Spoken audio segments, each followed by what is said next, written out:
Hindi nga natin masusuklian ng buong buo ang lahat ng sakripisyo at pagmamahal ng ating mga tatay. Ngunit maaari nating ipadama sa kanila ang ating mga pasasalamat sa milyong-milyong paraan. Tunghayan po natin ang espesyal na regalo ng isang anak para sa kanyang ama.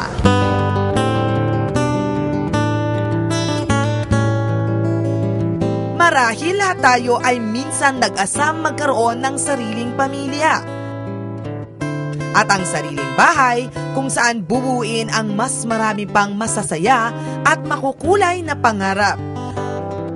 Ngunit si Tatay Arturo, nilagpasan na ng maraming dekada ay tila pinagkaitan ng pagkakataon na makamit ang sariling munting mansyon. Pinangarap namin na magkaroon ng sariling bahay. Hindi ko nga lang natupad dahil sa apat sila nung pinaparal ko. Kahit na sa kinikita ko sa labas, kulang pa rin.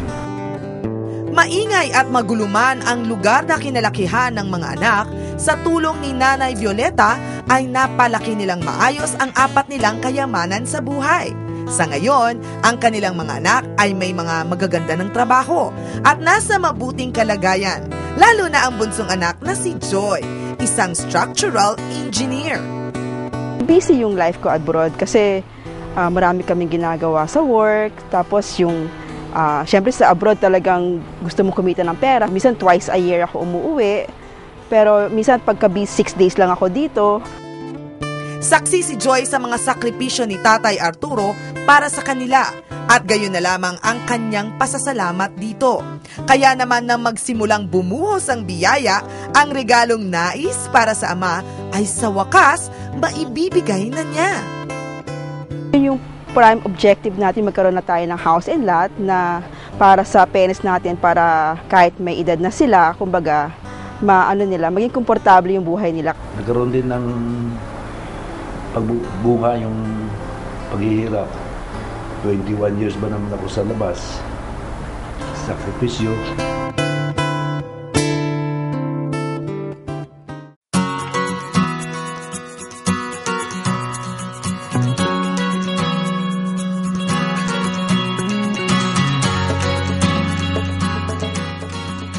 Malaking ginhawa ang dala sa kanila ng pagkakaroon ng sariling bahay.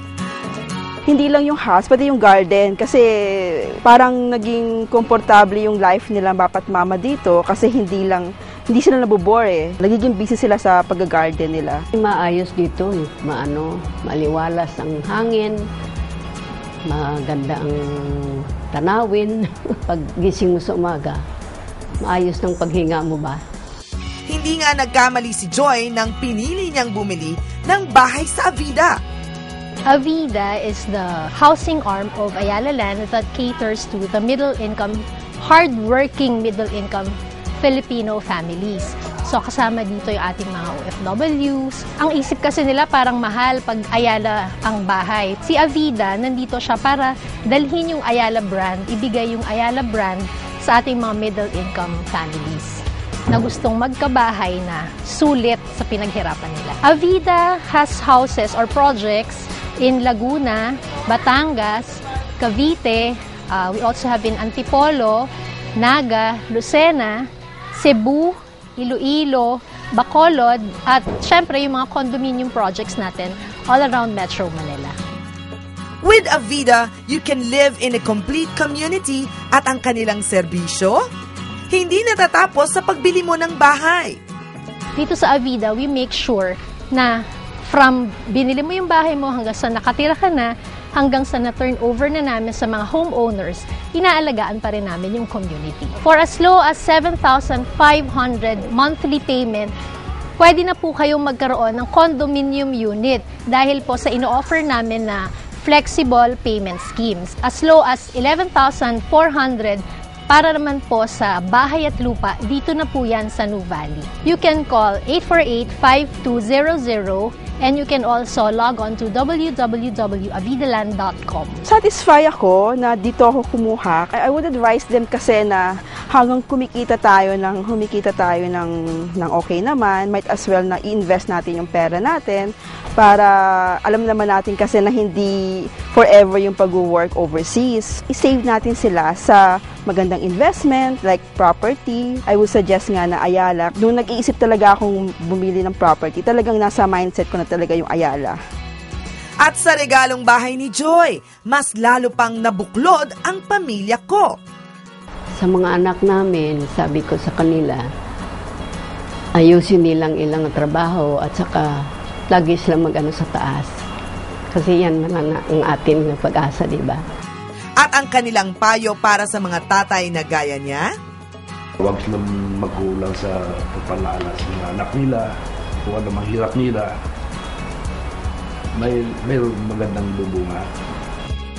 Sa Avida, ang pangarap ng bawat Pilipino na magkaroon ng sariling bahay ay may katuparan na.